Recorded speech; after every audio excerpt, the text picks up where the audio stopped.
kayong lahat. So once again, it's me, Myra, and welcome to our channel.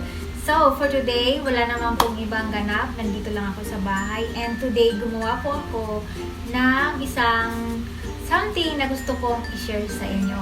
Napakasimple lang, gusto ko lang i-share sa inyo. Wala lang, gusto ko lang talagang i-share sa inyo. Kaya sana magustuhan ninyo. Napakasimple lang gawin. And disclaimer, hindi po ako expert. Yung sinishare ko po sa inyo ay based lang sa aking way. So hindi po siya yung traditional na way kung paano lutuin. Pero yung ipakita ko sa inyo ay yung way ko kung paano ko siya niluto. So yeah, sana magustuhan ninyo. And before that, please don't forget to subscribe and click the bell notification para ma-update ka sa mga upcoming kong vlogs soon. And thank you everyone for always supporting and watching and trusting my channel.